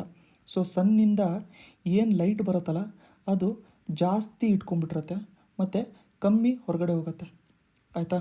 ಅದೇ ನಾವು ಅರ್ತಲ್ಲಿ ನೋಡ್ಕೋಬೇಕು ಅಂತಂದರೆ ಏನಾಗುತ್ತೆ, ಅರ್ತಲ್ಲಿ ಅಟ್ಮಾಸ್ಫಿಯರ್ ಇದೆ. ಸೊ ನಮ್ಮಲ್ಲಿ ಅರ್ತಲ್ಲಿ ಅಟ್ಮಾಸ್ಫಿಯರ್ ಇದೆ, ಇಲ್ಲಿ ಅಟ್ಮಾಸ್ಫಿಯರ್ ಇದೆ ಅಂತಂದರೆ ಕ್ಲೌಡ್ಸ್ ಇದೆ. ಸೊ ಕ್ಲೌಡ್ಸ್ ಇರೋದ್ರಿಂದ ಏನಾಗುತ್ತೆ ಅಂತಂದರೆ ಏನು ಲೈಟ್ ಬರುತ್ತೆ ಜಾಸ್ತಿ ರಿಫ್ಲೆಕ್ಟ್ ಆಗುತ್ತೆ. ಸೊ ಜಾಸ್ತಿ ರಿಫ್ಲೆಕ್ಟ್ ಆಗುತ್ತೆ, ಒಳಗಡೆ ಅಬ್ಸರ್ವ್ ಆಗುತ್ತೆ, ಅರ್ತ್ಗೂ ಕೂಡ ಬರುತ್ತೆ, ಬಟ್ ಅಂದ್ರೂ ಕೂಡ ಕ್ಲೌಡ್ಸ್ ಇರೋದ್ರಿಂದ ತುಂಬ ಜಾಸ್ತಿ ರಿಫ್ಲೆಕ್ಟ್ ಆಗೋಗ್ಬಿಡುತ್ತೆ. ಅದಕ್ಕೆ ಅರ್ತಿಂದು ಆಲ್ಬೆಡೋ ಜಾಸ್ತಿ ಇದೆ. ಸಾಯಿಲ್ ಅಂತಂದರೆ ಸ್ವಲ್ಪ ಡಾರ್ಕ್ ಆಗಿರುತ್ತೆ, ಅದಕ್ಕೆ 0.05ಇಂದ 0.4ವರೆಗೂ ಕೂಡ ಇರುತ್ತೆ. ಅದರಲ್ಲೂ ಕೂಡ ಬೇರೆ ಬೇರೆ ಕಲರ್ಸ್ ವೇರಿ ಆಗುತ್ತಲ್ಲ, ಅದಕ್ಕೋಸ್ಕರ. ಸ್ನೋ ಅಂತ ಹೇಳಿ ಬಂದ ತಕ್ಷಣ, ಸೊ ಸ್ನೋ ಬಂದ್ಬಿಟ್ಟು ಹಳೇ ಸ್ನೋ ಆಗಿದ್ದರೆ ತುಂಬ ಜಾಸ್ತಿ ಅದು ಏನು ಮಾಡ್ತಾ ಇರುತ್ತೆ, ರಿಫ್ಲೆಕ್ಟ್ ಮಾಡ್ತಾ ಇರುತ್ತೆ. ಅದೇ ಹೊಸ ಸ್ನೋ ಆಗಿದ್ದರೆ ಆಲ್ಮೋಸ್ಟ್ ವೈಟ್ ಇರುತ್ತೆ. ಅದು ಹಳೆ ಸ್ನೋ ಅಂತಂದರೆ ಸ್ವಲ್ಪ ಬೇರೆ ಅದರಲ್ಲಿ ಸೆಡಿಮೆಂಟ್ಸು ಅದು ಇದು ಎಲ್ಲ ಕೂತ್ಕೊಂಡಿರುತ್ತೆ. ಸೊ ಅದಕ್ಕೆ 0.4 ಅಷ್ಟು ರಿಫ್ಲೆಕ್ಟ್ ಮಾಡುತ್ತೆ. ಬಟ್ ಹೊಸ ಸ್ನೋ ಆಗಿದ್ದರೆ ಆಲ್ಮೋಸ್ಟ್ 1 ಅಷ್ಟು ರಿಫ್ಲೆಕ್ಟ್ ಮಾಡುತ್ತೆ. ಆಲ್ಮೋಸ್ಟ್ 1 ಅಂತಂದರೆ ನಾವು ಮುಂಚೆ ನೋಡಿರೋಂಗೆ ವೈಟ್ ಅಲ್ವಾ, ಅದಕ್ಕೆ ಫ್ರೆಶ್ ಸ್ನೋ ಅಂತಂದರೆ ತುಂಬ ವೈಟ್ ಆಗಿರುತ್ತೆ ಅಂತ ಹೇಳ್ಬಿಟ್ಟು ಕಂಪ್ಲೀಟಾಗಿ ರಿಫ್ಲೆಕ್ಷನ್ ಮಾಡುತ್ತೆ ಒಂಥರ ಅಂತ. ಅದೇ ಕ್ಲೌಡ್ಸ್ನ ನಾವು ನೋಡ್ಕೋಬೇಕು ಅಂತಂದರೆ ಥಿಕ್ ಕ್ಲೌಡ್ಸು, ತುಂಬ ದಪ್ಪದಾಗಿದ್ದರೆ ಕ್ಲೌಡ್ಸು ಅದು 0.8ಇಂದ 0.9ವರೆಗೂ ರಿಫ್ಲೆಕ್ಟ್ ಮಾಡುತ್ತೆ. ಥಿನ್ ಕ್ಲೌಡ್ ಆಗಿದ್ದರೆ 0.3ಇಂದ 0.5ವರೆಗೂ ರಿಫ್ಲೆಕ್ಟ್ ಮಾಡುತ್ತೆ. ಸೊ ಆಲ್ಬೆಡೋ ವ್ಯಾಲ್ಯೂಸು ಎಲ್ಲದೂ ಕೂಡ ನಿಮಗೆ ಗೊತ್ತಾಗಿದೆ ಅಂತ ಹೇಳ್ಬಿಟ್ಟು ಅಂದ್ಕೊಂಡಿದ್ದೀನಿ. ಕನ್ಫ್ಯೂಸ್ ಆಗಿ ಹೋಗಬೇಡಿ, ಇನ್ನೊಂದು ಸರಿ ವಿಡಿಯೋನ ನೋಡಿ, ನಿಮಗೆ ಇನ್ನೂ ನೀಟಾಗಿ ಅರ್ಥ ಆಗುತ್ತೆ. ರಿಫ್ಲೆಕ್ಷನ್ಗೆ ನಾವು ಆಲ್ಬೆಡೋ ಅಂತ ಹೇಳ್ಬಿಟ್ಟು ಕರಿತೀವಿ. ಸೊ ನಾವು ಥರ್ಡ್ ಮೋಸ್ಟ್ ಇಂಪಾರ್ಟೆಂಟು ಕಾಂಪೊನೆಂಟು ನೋಡ್ಕೊಂಡಿರೋವಂಥದ್ದು ಯಾವುದ್ರದ್ದು ಈಕೋಸಿಸ್ಟಮಿಂದು ಯಾವುದು ಅಂತಂದರೆ ಆಲ್ಬೆಡೋ ನೋಡ್ಕೊಂಡ್ವಿ. ಆಲ್ಬೆಡೋ ಅಂತಂದರೆ ನಮಗೆ ಸನ್ಲೈಟ್ ರಿಲೇಟೆಡ್ ನೋಡ್ಕೊಂಡ್ವಿ, ಇರಾಡಿಯೇಷನ್ನ ನೋಡ್ಕೊಂಡ್ವಿ. ಈಗ ನೆಕ್ಸ್ಟು ನಾವು ನೋಡ್ಕೋಬೇಕಾಗಿರೋವಂಥದ್ದು ಸಾಯಿಲು ಕೂಡ ಸನ್ಲೈಟ್ ಥರನೇ ತುಂಬಾ ಇಂಪಾರ್ಟೆಂಟ್ ಇರುತ್ತೆ ಲೈಫ್ನ ಸಪೋರ್ಟ್ ಮಾಡ್ಕೊಳ್ಳೋದಕ್ಕೆ. ಯಾಕೆ ಅಂತಂದರೆ ಸಾಯಿಲಿಂದ ನಮಗೆ ಲೈಫು ಸಪೋರ್ಟ್ ಆಗುತ್ತೆ, ಕರೆಕ್ಟ್ ಅಲ್ವಾ? ಸಾಯಿಲಲ್ಲಿ ಇರುವಂಥ ಕಾಂಪೊನೆಂಟ್ಸಿಂದ ಲೈಫು ಸಪೋರ್ಟ್ ಆಗುತ್ತೆ. ಏನೇನಿರುತ್ತೆ ಇದರಲ್ಲಿ, ಬೇರೆ ಬೇರೆ ಆರ್ಗ್ಯಾನಿಕ್ ಮ್ಯಾಟರ್ಗಳಿರ್ತವೆ, ಅದಾದಮೇಲೆ ಲಿಕ್ವಿಡ್ಸ್ ಇರುತ್ತೆ. ಸಾಯಿಲ್ ಅಂತ ಹೇಳಿದ ತಕ್ಷಣ ಲಿಕ್ವಿಡ್ಸ್ ಇರುತ್ತೆ. ಬೇರೆ ಬೇರೆ ಆರ್ಗ್ಯಾನಿಸಮ್ಸ್ಗಳೆಲ್ಲ ಉಳ್ಕೊಂಡಿರ್ತಾವೆ, ಒಳಗಡೆ ಆರ್ಗ್ಯಾನಿಸಮ್ಸ್ ಇರ್ತವೆ. ಗ್ಯಾಸಸ್ಸು ಕೂಡ ಇರುತ್ತೆ. ಅದಾದಮೇಲೆ ಬೇರೆ ಬೇರೆ ಥರದ್ದು ನಮಗೆ ಮಿನರಲ್ಸು ಕೂಡ ಇರುತ್ತೆ ಸಾಯಿಲಲ್ಲಿ. ಸೊ ಇವೆಲ್ಲದೂ ಕೂಡ ಏನಾಗುತ್ತೆ ಅಂತಂದರೆ ನಮಗೆ ಲೈಫನ್ನ ಸಪೋರ್ಟ್ ಮಾಡುತ್ತೆ, ಒಂದು ರೀತಿಯಲ್ಲಿ ಲೈಫ್ನ ಇದು ಸಪೋರ್ಟ್ ಮಾಡ್ತಾ ಇರುತ್ತೆ. ಇವಾಗ ಒಂದು ಡೆಫಿನೇಷನ್ ನೀವೇನು ನೋಡ್ಕೊಂಡಿರ್ಬೇಕು ಅಂತಂದರೆ, ಈ ಸಾಯಿಲ್ ಫಾರ್ಮೇಷನ್ ಆಗುವಂಥ ಪ್ರಾಸೆಸ್ ಏನಿರುತ್ತೆ, ಆ ಪ್ರಾಸೆಸ್ಸಿಗೆ ನಾವೇನಂತ ಕರಿತೀವಿ, ಪೀಡೋಜೆನೆಸಿಸ್, ಆಯಿತಾ? ಸಾಯಿಲ್ ಫಾರ್ಮ್ ಆಗುವಂಥ ಪ್ರಾಸೆಸ್ಸಿಗೆ ನಾವೇನಂತ ಕರಿತೀವಿ, ಪೀಡೋಜೆನೆಸಿಸ್. ಸೊ ಅರ್ತ್ ನಾವು ಕನ್ಸಿಡರ್ ಮಾಡಿಕೊಂಡ್ರೆ, ಸೊ ಇವಾಗ ಅರ್ತನ್ನು ನಾವು ನೋಡಿಕೊಂಡ್ರೆ ಎಲ್ಲ ಕಡೆಯೂ ಕೂಡ ಸಾಯಿಲ್ ಇಲ್ಲ, ನೀರು ಕೂಡ ಇದೆ. ಸೊ ಎಕ್ಸಾಂಪಲು ಬರೀ ಇಷ್ಟು ಪೋರ್ಷನ್ ಅಷ್ಟೇ ಸಾಯಿಲ್ ಇದೆ ಅಂತ ಹೇಳ್ಬಿಟ್ಟು ಅಂದ್ಕೊಳ್ಳೋಣ, ಇಷ್ಟು ಪೋರ್ಷನ್ನು. ಸೊ ಇವೆಲ್ಲ ಏನು ಅಂತಂದರೆ ಸಾಯಿಲ್ ಕವರ್ ಆಗಿರೋವಂಥ ಅರ್ತ್ ಮೇಲೆ ಇರೋವಂಥದ್ದು, ಅಂತಂದರೆ ಇಲ್ಲಿ ನೀರಿಲ್ಲ, ಲಿಕ್ವಿಡ್ ಇಲ್ಲ ಅಂತ ಹೇಳ್ಬಿಟ್ಟು. ಇದನ್ನು ನಾವು ಏನಂತ ಕರಿತೀವಿ, ಪೀಡೋಸ್ಫಿಯರ್ ಅಂತ ಕರಿತೀವಿ. ಸೊ ನಿಮಗೆ ಇವಾಗ ಗೊತ್ತಾಗಿರ್ಬೇಕು ಏನು ಅಂತಂದರೆ, ಪೀಡೋ ಅಂತ ಬಂದರೆ ಅದು ಸಾಯಿಲಿಗೆ ರಿಲೇಟ್ ಆಗಿರುತ್ತೆ. ಪೀಡೋಜೆನಿಸಿಸ್ ಅಂತಂದರೆ ಸಾಯಿಲ್ ಫಾರ್ಮೇಷನು, ಪೀಡೋಲಾಜಿ ಬಂದ್ಬಿಟ್ಟು ಸ್ಟಡಿ ಆಫ್ ಸಾಯಿಲ್ಸು, ಪೀಡೋಸ್ಫಿಯರ್ ಬಂದ್ಬಿಟ್ಟು ನಮಗೆ ಅರ್ತ್ ಬಾಡಿ ಸಾಯಿಲ್ ಎಲ್ಲೆಲ್ಲಿ ಕವರ್ ಆಗಿದೆ ಅಲ್ಲಲ್ಲಿ. ಕರೆಕ್ಟ್ ಅಲ್ವಾ? ಸೊ ಸಾಯಿಲು ನಾವು ನೋಡ್ಕೋಬೇಕು ಅಂತಂದರೆ ಫಾರ್ಮೇಷನು ಏನು ಕ್ಲೈಮೇಟ್ ಇದೆ ಅದ್ರ ಮೇಲೆ ಡಿಪೆಂಡ್ ಆಗುತ್ತೆ, ಯಾವ್ಯಾವ ಆರ್ಗನಿಸಮ್ಸ್ ಇರ್ತವೆ ಅದ್ರ ಮೇಲೆ ಡಿಪೆಂಡ್ ಆಗುತ್ತೆ, ಏನು ಪೇರೆಂಟ್ ಮೆಟೀರಿಯಲ್ ಇದೆ ಅದ್ರ ಮೇಲೆ ಡಿಪೆಂಡ್ ಆಗುತ್ತೆ, ಎಷ್ಟು ಟೈಮ್ ತೊಗೊಳುತ್ತೆ ಅದ್ರ ಮೇಲೆಲ್ಲ ಡಿಪೆಂಡ್ ಆಗ್ತಿರುತ್ತೆ. ಸೊ ಇವಾಗವರೆಗೂ ನಾವು ನೋಡ್ಕೊಂಡಿರೋಂಥದ್ದು ಯಾವ್ದು ಅಂತಂದರೆ, ಒಂದು ಸರಿ ಎಬಯೋಟಿಕ್ ಅಂತಂದರೆ ಲೈಫು ಇಲ್ಲದೆ ಇರೋವಂಥದ್ದು, ನಾನ್ ಲಿವಿಂಗಲ್ಲಿ ಸಾಯಿಲ್ ಬಗ್ಗೆ ನಾವು ನೋಡ್ಕೊಂಡಿದ್ದೀವಿ. ಇವೆಲ್ಲದು ತುಂಬ ಇಂಪಾರ್ಟೆಂಟ್ ಆಗುವಂಥದ್ದು ಎನ್ವೈರ್ಮೆಂಟಿಗೆ. ಅದ್ರ ಬಗ್ಗೆ ನೋಡ್ಕೊಂಡಿದ್ದೀವಿ. ವಾಟರ್ ಬಗ್ಗೆ ನೋಡ್ಕೊಂಡ್ವಿ, ಟೆಂಪ್ರೇಚರ್ ಬಗ್ಗೆ ನೋಡ್ಕೊಂಡ್ವಿ, ಹಾಗೆ ಸನ್ಲೈಟ್ ಬಗ್ಗೆ ನಾವು ನೋಡ್ಕೊಂಡಿದ್ದೀವಿ. ಇವಾಗ ನೆಕ್ಸ್ಟ್ ನಾವು ಮೂವ್ ಆಗಬೇಕಾಗಿರೋಂಥದ್ದು ಎಲ್ಲಿ ಅಂತಂದರೆ ಬಯೋಟಿಕ್ ಕಾಂಪೊನೆಂಟ್ಸ್ ಅಂತಂದರೆ ಲಿವಿಂಗ್ ಕಾಂಪೊನೆಂಟ್ಸ್ ಅರ್ತಿಂದು. ಬಯೋಟಿಕ್ ಕಾಂಪೊನೆಂಟ್ಸ್ ಅಂತಂದರೆ ಏನಾಗುತ್ತೆ, living components, living things, earth ಮೇಲೆ ಲಿವಿಂಗ್ ಥಿಂಗ್ಸ್ ಅಂತ ಹೇಳಿ ಬಂದ ತಕ್ಷಣ ಏನಾಗುತ್ತೆ, ನಮಗೆ ಇಲ್ಲಿ ಹ್ಯೂಮನ್ಸ್ ಇದ್ದೀವಿ, ಅದಾದಮೇಲೆ ಪ್ಲ್ಯಾಂಟ್ಸ್ ಇದೆ, ಬರ್ಡ್ಸ್ ಇದೆ, ಮೈಕ್ರೋ ಆರ್ಗ್ಯಾನಿಸಮ್ಸ್ಗಳಿದ್ದಾವೆ. ಕರೆಕ್ಟ್ ಅಲ್ವಾ? ಇವೆಲ್ಲದು ಕೂಡ living things. So living things ಏನು ಕಾಂಪೊನೆಂಟ್ ಅರ್ತಿಂದು ಅದನ್ನು ನಾವು ಯಾವ ಥರ ಡಿವೈಡ್ ಮಾಡ್ಬೋದು ಅಂತ. ಸೊ ಇಷ್ಟೊತ್ತು ನಾವು ಏನು ನೋಡ್ಕೊಂಡಿದ್ದೀವಿ, ಬಯೋಟಿಕ್ಕು ಮತ್ತು ಎಬಯೋಟಿಕ್ ಕಾಂಪೊನೆಂಟ್ಸು ಎರಡರ ಮಧ್ಯದಲ್ಲೂ ಕೂಡ ಏನು ಇಂಟರ್ಯಾಕ್ಷನ್ ಇರುತ್ತೆ ಅದನ್ನೇ ನಾವು ಈಕೋಸಿಸ್ಟಮ್ ಅಂತ ಹೇಳ್ಬಿಟ್ಟು ಕರೆಯುವಂಥದ್ದು. ಎರಡರ ಬಗ್ಗೆ ಓದಿದ್ರೆ ಎನ್ವೈರ್ಮೆಂಟ್ ಬಗ್ಗೆ ಓದಿರೋ ಹಾಗೆ. ಸೊ ಇವಾಗ ಬಯೋಟಿಕ್ ಕಾಂಪೊನೆಂಟ್ಸ್ ಅಂತಂದರೆ ಲಿವಿಂಗ್ ಥಿಂಗ್ಸು, ಎಬಯೋಟಿಕ್ ಕಾಂಪೊನೆಂಟ್ಸ್ ಅಂತಂದರೆ ನಾವು non living things. Example, sunlight ಯಾವ ಥರ ಎಫೆಕ್ಟ್ ಮಾಡುತ್ತೆ, ಸನ್ಲೈಟಿಂದು ಹ್ಯೂಮನ್ಸ್ ಜೊತೆಗೆ ಏನು ಇಂಟ್ರಾಕ್ಷನ್ ಇರುತ್ತೆ ಅದನ್ನು ಈಕೋಸಿಸ್ಟಮ್ ಅಂತ ಕರಿಬೋದು. ವಾಟರಿಂದು ಪ್ಲ್ಯಾಂಟ್ಸ್ ಜೊತೆಗೆ ಏನು ಇಂಟ್ರಾಕ್ಷನ್ ಇರುತ್ತೆ ಅದನ್ನು ಕೂಡ ನಾವು ಈಕೋಸಿಸ್ಟಮ್ ಅಂತ ಹೇಳ್ಬಿಟ್ಟು ಕರಿಬೋದು. ಸೊ ಲಿವಿಂಗು ಮತ್ತು ನಾನ್ ಲಿವಿಂಗ್ ಕಾಂಪೊನೆಂಟ್ಸ್ ಮಧ್ಯದಲ್ಲಿ ಇಂಟರಾಕ್ಷನ್ಗೆ ನಾವೇನಂತ ಕರಿತೀವಿ, ಈಕೋಸಿಸ್ಟಮ್ ಅಂತ ಹೇಳ್ಬಿಟ್ಟು ಕರಿತೀವಿ. ಸೊ ಇವಾಗ ಬಯೋಟಿಕ್ ಕಾಂಪೊನೆಂಟ್ಸ್ ಅಂತ ಹೇಳಿ ಬಂದ ತಕ್ಷಣ ಎರಡು ಪಾರ್ಟ್ ಬರುತ್ತೆ ಇದರಲ್ಲಿ, ಕನ್ಸ್ಯೂಮರ್ಸು ಅದಾದಮೇಲೆ ಪ್ರೊಡ್ಯೂಸರ್ಸು. ಫಸ್ಟು ಪ್ರೊಡ್ಯೂಸರ್ಸು ಅದಾದಮೇಲೆ ನೆಕ್ಸ್ಟ್ ಬರೋದು ಕನ್ಸ್ಯೂಮರ್ಸು. ಎರಡೂ ಕೂಡ ಲಿವಿಂಗ್ ಆರ್ಗ್ಯಾನಿಸಮ್ಸ್. ಕನ್ಸ್ಯೂಮ್ ಮಾಡ್ಕೋಬೇಕು ಅಂತಂದ್ರೂ ಕೂಡ ಲಿವಿಂಗ್ ಆರ್ಗ್ಯಾನಿಸಮು, ಪ್ರೊಡ್ಯೂಸ್ ಮಾಡ್ಕೋಬೇಕಂದ್ರೂ ಕೂಡ ಲಿವಿಂಗ್ ಆರ್ಗ್ಯಾನಿಸಮ್. ಪ್ರೊಡ್ಯೂಸರ್ಸ್ ಇರ್ತಾವಲ್ಲ ಅವನ್ನ ನಾವೇನಂತ ಕರಿತೀವಿ, ಆಟೋಟ್ರೋಫ್ಸ್ ಅಂತಂದರೆ ಆಟೋಮೆಟಿಕ್ಕಾಗಿ ಅವುಗಳ ಫುಡ್ಡು ಅವೇ ಪ್ರಿಪೇರ್ ಮಾಡ್ಕೊತವೆ. ಗೊತ್ತಾಯ್ತಲ್ಲ, ಆ ಥರ ಶಾರ್ಟ್ಕಟಲ್ಲಿ ನೆನ್ಪಿಟ್ಕೊಂಡಿರಿ. ಆಟೋಟ್ರೋಫ್ಸ್ ಅಂತಂದರೆ ಆಟೋಮೆಟಿಕ್ಕಾಗಿ ಅವುಗಳ ಫುಡ್ಡು ಅವೇ ಪ್ರಿಪೇರ್ ಮಾಡ್ಕೊತಾ ಇರ್ತವೆ. ನೆಕ್ಸ್ಟ್ ಬಂದ್ಬಿಟ್ಟು ಕನ್ಸ್ಯೂಮರ್ಸ್ ಅಂತಂದರೆ ಹೆಟಿರೋಟ್ರೋಪ್ಸ್ ಅಂತಂದರೆ ಏನು, ಹೆಟಿರೋಟ್ರೋಪ್ಸ್ ಅಥವಾ ಇದಕ್ಕೆ ಫೈಗೋಟ್ರೋಪ್ಸ್ ಅಂತಲೂ ಕೂಡ ಕರೀತಾರೆ. ಅಂತಂದರೆ ಇದು ಬಂದ್ಬಿಟ್ಟು ಬೇರೆ ಆಟೋಟ್ರೋಪ್ಸ್ ಮೇಲೆ ಡಿಪೆಂಡ್ ಆಗಿರ್ತವೆ. ಸೊ ಆಟೋಟ್ರೋಪ್ಸ್ ಮತ್ತು ಹೆಟಿರೋಟ್ರೋಪ್ಸ್ ಮಧ್ಯದಲ್ಲಿ ಡಿಫ್ರೆನ್ಸ್ ಏನಿದೆ ಅಂತ ಹೇಳ್ಬಿಟ್ಟು ನಿಮಗೆ ಗೊತ್ತಾಗಿದೆ ಅಂತ ಅಂದ್ಕೊಂಡಿದ್ದೀನಿ. ಇವಾಗ ನೆಕ್ಸ್ಟು ನಾವು ಆಟೋಟ್ರೋಪ್ಸಲ್ಲಿ ಯಾವ್ದಾವ್ದು ಬರುತ್ತೆ, ಆಟೋಟ್ರೋಪ್ಸಲ್ಲಿ ನಮಗೆ ಎರಡು ಬರುವಂಥದ್ದು. ಒಂದು ಬಂದ್ಬಿಟ್ಟು ಗ್ರೀನ್ ಪ್ಲ್ಯಾಂಟ್ಸ್, ಅದ್ರ ಜೊತೆಗೆ ಕೆಲವೊಂದು ಬ್ಯಾಕ್ಟೀರಿಯಾ ಮತ್ತು ಆಲ್ಗೆ ಬರ್ತವೆ. ಸೊ ಇವೆಲ್ಲ ಬ್ಯಾಕ್ಟೀರಿಯಾ ಏನಾದರೂ ತನ್ನ ಫುಡ್ಡು ತಾನೇ ಪ್ರಿಪೇರ್ ಮಾಡುತ್ತಾ ಅಂತಂದರೆ ಹೌದು ಪ್ರಿಪೇರ್ ಮಾಡುತ್ತೆ. ಆಲ್ಗೆ ತನ್ನ ಫುಡ್ ತಾನೇ ಪ್ರಿಪೇರ್ ಮಾಡುತ್ತಾ ಅಂತಂದರೆ ಹೌದು ಪ್ರಿಪೇರ್ ಮಾಡುತ್ತೆ. ಸೊ ಇದನ್ನು ಪ್ರೊಡ್ಯೂಸರ್ಸ್ ಅಂತ ನಾವು ಯಾಕೆ ಕರಿತೀವಿ ಅಂತಂದರೆ ಅವುಗಳ ಫುಡ್ಡು ಅವೇ ಪ್ರಿಪೇರ್ ಮಾಡ್ಕೊಳುತ್ತೆ, ಅದಕ್ಕೋಸ್ಕರ ಅದನ್ನು ಪ್ರೊಡ್ಯೂಸರ್ಸ್ ಅಂತ ಹೇಳ್ಬಿಟ್ಟು ಕರಿತೀವಿ. ಸೊ ಅದು ಫುಡ್ಡನ್ನ ಪ್ರೊಡ್ಯೂಸ್ ಮಾಡ್ಕೊಳ್ಳೋವಂಥದ್ದು ಲೈಟ್ ಇರೋವಂಥದ್ರಲ್ಲಿ ಫೋಟೋಸಿಂಥಸಿಸ್ ಅಂತ ಹೇಳ್ಬಿಟ್ಟು ನಾವು ಕರಿತೀವಿ. ಗೊತ್ತಾಯ್ತಲ್ಲ. ಸೊ ಅದೇ ನಾವು ಕನ್ಸ್ಯೂಮರ್ಸ್ ಅಂತ ಹೇಳ್ಬಿಟ್ಟು ನೋಡ್ಕೋಬೇಕು ಅಂತಂದರೆ ಕನ್ಸ್ಯೂಮರ್ಸಿಗೆ ಫುಡ್ ಪ್ರಿಪೇರ್ ಮಾಡ್ಕೊಳ್ಳೋಕ್ಕೆ ಆಗಲ್ಲ. ಕರೆಕ್ಟ್ ಅಲ್ವಾ? ಸೊ ಇದೇನು ಮಾಡ್ತವೆ ಅಂತಂದರೆ ಡಿಪೆಂಡ್ಸ್ ಆನ್ ಪ್ರೊಡ್ಯೂಸರ್ಸ್. ಇದರಲ್ಲೂ ಕೂಡ ಬೇರೆ ಇರ್ತವೆ. ನಾನ್ ವೆಜಿಟೇರಿಯನ್ ಅಂತ ಹೇಳ್ಬಿಟ್ಟು ನಿಮಗೆ ಕನ್ಫ್ಯೂಷನ್ ಎಲ್ಲ ಇರ್ತವೆ. ಅವನ್ನೆಲ್ಲ ನಾವು ಫುಡ್ ಚೈನ್ ಬಗ್ಗೆ, ಫುಡ್ ಪಿರಾಮಿಡು, ಫುಡ್ ವೆಬ್ ಡಿಸ್ಕಸ್ ಮಾಡ್ಕೊತೀವಲ್ಲ ಆ ಟೈಮಲ್ಲಿ ಅವನ್ನು ನೋಡ್ಕೊಂಡಿರೋಣ. ಇವಾಗ ಸದ್ಯಕ್ಕೆ ಆಟೋಟ್ರೋಫ್ಸ್ ಅಂತಂದರೆ ಏನು, ಗ್ರೀನ್ ಪ್ಲ್ಯಾಂಟ್ಸು. ಯಾಕೆ ಅದನ್ನು ಆಟೋಟ್ರೋಫ್ಸ್ ಅಂತ ಕರಿತೀವಿ, ತಮ್ಮ ಫುಡ್ಡು ತಾವೇ ಪ್ರಿಪೇರ್ ಮಾಡ್ಕೊತವೆ. ಕನ್ಸ್ಯೂಮರ್ಸ್ ಅಂತಂದರೆ ನಾವು ನಮ್ಮ ಫುಡ್ ನಾವು ಪ್ರಿಪೇರ್ ಮಾಡ್ಕೊಳ್ಳೋಕ್ಕಾಗಲ್ಲ. ನಾವು ಬಂದ್ಬಿಟ್ಟು ಪ್ರೊಡ್ಯೂಸರ್ಸ್ ಮೇಲೆ ಡಿಪೆಂಡ್ ಆಗಿರ್ತೀವಿ, ಪ್ಲ್ಯಾಂಟ್ಸ್ಗಳ ಮೇಲೆ ಡಿಪೆಂಡ್ ಆಗಿರ್ತೀವಿ. ಸೊ ಈ ಡಿಫ್ರೆನ್ಸ್ ನಿಮಗೆ ಗೊತ್ತಾಗಿದೆ ಅಂತ ಹೇಳ್ಬಿಟ್ಟು ಅಂದ್ಕೊಂಡಿದ್ದೀನಿ. ಇವಾಗ ಈ ಕನ್ಸ್ಯೂಮರ್ಸಲ್ಲಿ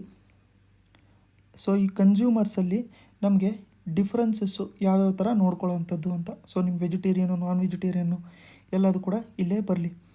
ಸೊ ಫಸ್ಟ್ ಒಂದು ಬಂದ್ಬಿಟ್ಟು ಹರ್ಬಿವೋರ್ಸ್ ಅಂತಂದ್ರೆ ಏನು, ಹರ್ಬ್ಸ್ ತಿಂತವೆ ಅಥವಾ ಪ್ರೈಮರಿ ಕನ್ಸ್ಯೂಮರ್ಸ್ ಅಂತ ಕರೀತಾರೆ. ಎಕ್ಸಾಂಪಲ್ಲು ಕೌ ಬಂದ್ಬಿಟ್ಟು ಇದು primary consumer. Primary consumer. So ಇದು ಬಂದ್ಬಿಟ್ಟು ಕೌ ಬಂದ್ಬಿಟ್ಟು ನಾನ್ ವೆಜ್ ಅಂತ ತಿನ್ನಲ್ಲ, ನಮಗೆಲ್ಲರಿಗೂ ಗೊತ್ತು. ಸೊ ಅವೆಲ್ಲ ಪ್ಲಾಂಟ್ಸ್ ಮೇಲೇ ಫೀಡ್ ಆಗ್ತವೆ. ನೆಕ್ಸ್ಟ್ ಬಂದ್ಬಿಟ್ಟು ನಮಗೆ ಸೆಕೆಂಡರಿ ಕನ್ಸ್ಯೂಮರ್ಸ್ ಬರ್ತವೆ. ಸೊ ಇದು ಯಾವುದು ಅಂತಂದರೆ ಸೆಕೆಂಡರಿ ಕನ್ಸ್ಯೂಮರ್ಸ್. ಸೆಕೆಂಡರಿ ಕನ್ಸ್ಯೂಮರ್ಸ್ ಬಂದ್ಬಿಟ್ಟು ನಮಗೆ ಎಕ್ಸಾಂಪಲ್ಲು ವೂಲ್ವ್ಸ್ ನೋಡ್ಕೋಬೋದು ನಾವು, ಆಯ್ತಲ್ಲ. ಸೊ ಸೆಕೆಂಡರಿ ಕನ್ಸ್ಯೂಮರ್ಸ್ ಆಗಿರ್ತವೆ. ಸೊ ಇವು ಏನು ಮಾಡ್ತವೆ ಅಂತಂದರೆ ಪ್ರೈಮರಿ ಕನ್ಸ್ಯೂಮರ್ಸ್ ಮೇಲೆ ಡಿಪೆಂಡ್ ಆಗಿರ್ತವೆ ಅಥವಾ ಹರ್ಬಿವೋರ್ಸ್ ಮೇಲೆ ಡಿಪೆಂಡ್ ಆಗಿರ್ತವೆ. ಇವು ಬಂದ್ಬಿಟ್ಟು ಇವನ್ನು ಕೂಡ ಕನ್ಸ್ಯೂಮ್ ಮಾಡ್ತಾ ಇರ್ತವೆ, ಅದ್ರ ಜೊತೆಗೆ ನಮಗೆ ಪ್ಲಾಂಟ್ಸ್ನೂ ಕೂಡ ಇವು ಕನ್ಸ್ಯೂಮ್ ಮಾಡ್ಕೊತಾ ಇರ್ತವೆ. ನೆಕ್ಸ್ಟ್ ಬಂದ್ಬಿಟ್ಟು ಕಾರ್ನಿವೋರ್ಸ್. ಕಾರ್ನಿವೋರ್ಸ್ ಅಂತಂದರೆ ಇದು ಕಂಪ್ಲೀಟಾಗಿ ಬರೀ ಆ್ಯನಿಮಲ್ಸ್ನ ಜಾಸ್ತಿ ಕನ್ಸ್ಯೂಮ್ ಮಾಡ್ಕೊತವೆ, ಎಕ್ಸಾಂಪಲ್ ಬಂದ್ಬಿಟ್ಟು ಲಯನ್. ನಿಮಗೆ ಲಯನ್ನು ಮತ್ತು ಟೈಗರು ಎರಡೂ ಕೂಡ ಒಂದೇ ರೀಜನಲ್ಲಿ ಇರೋದು ಸಖತ್ ರೇರು, ಕರೆಕ್ಟ್ ಅಲ್ವಾ? ಎರಡೂ ಕೂಡ ನೀವು ಜೊತೆಗೆ ನೋಡೋಲ್ಲ. ಯಾಕೆ ಅಂತಂದರೆ ಲಯನ್ನು ತಿನ್ನೋವಂಥ ಫುಡ್ಡು, ಟೈಗರು ತಿನ್ನೋವಂಥ ಫುಡ್ಡು ಎರಡೂ ಕೂಡ ಸಿಮಿಲರ್ ಆಗಿರ್ತವೆ. ಸೊ ಅವೆಲ್ಲದೂ ಕೂಡ ಕಾರ್ನಿವೋರ್ಸು. ಸೊ ಯಾಕೆ ಒಂದೇ ಕಡೆ ಇರಲ್ಲ ಅಂತಂದರೆ, ಈಗ ಅಕಸ್ಮಾತ್ ಒಂದು ರೀಜನಲ್ಲಿ ಲಯನ್ ಇದೆ ಅಂತಂದರೆ ಆ ರೀಜನಲ್ಲಿ ಇರೋವಂಥ ಫುಡ್ ಎಲ್ಲದೂ ಕೂಡ ಲಯನ್ನೇ ಹಂಟ್ ಮಾಡಿ ತಿಂತಾರತ್ತೆ. ಅದೇ ಟೈಗರ್ ಇದೆ ಅಂತಂದರೆ ಅದೇ ಹಂಟ್ ಮಾಡಿ ತಿಂತಾ ಇರುತ್ತೆ.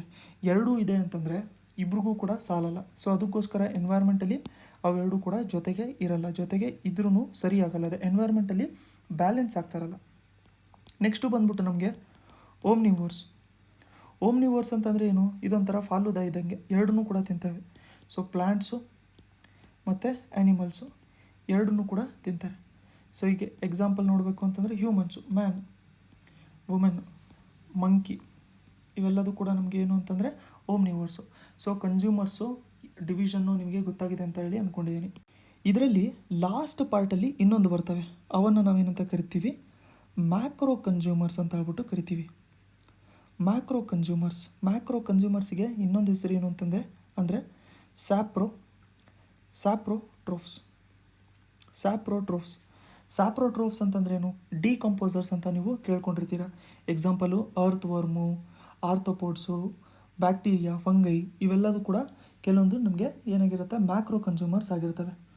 ಯಾಕೆಂತಂದರೆ ಇದು ಏನು ಡೆಡ್ ಬಾಡಿಗಳಿರ್ತವೆ, ಡೆಡ್ ಆ್ಯನಿಮಲ್ಸ್ಗಳಿರ್ತಾವಲ್ಲ, ಡೆಡ್ ಪ್ಲ್ಯಾಂಟ್ಸ್ ಇರ್ತಾವಲ್ಲ, ಅದ್ರ ಮೇಲೆ ಫೀಡ್ ಮಾಡ್ಕೊತಾ ಇರ್ತವೆ. ಅದಕ್ಕೆ ಅವನ್ನ ಮ್ಯಾಕ್ರೋ ಕನ್ಸ್ಯೂಮರ್ಸ್ ಅಂತ ಹೇಳ್ಬಿಟ್ಟು ಕರಿತೀವಿ, ಇಲ್ಲಾಂತಂದರೆ ಸ್ಯಾಪ್ರೋಟ್ರೋಫ್ಸ್ ಅಂತ ಹೇಳ್ಬಿಟ್ಟು ಕರಿತೀವಿ.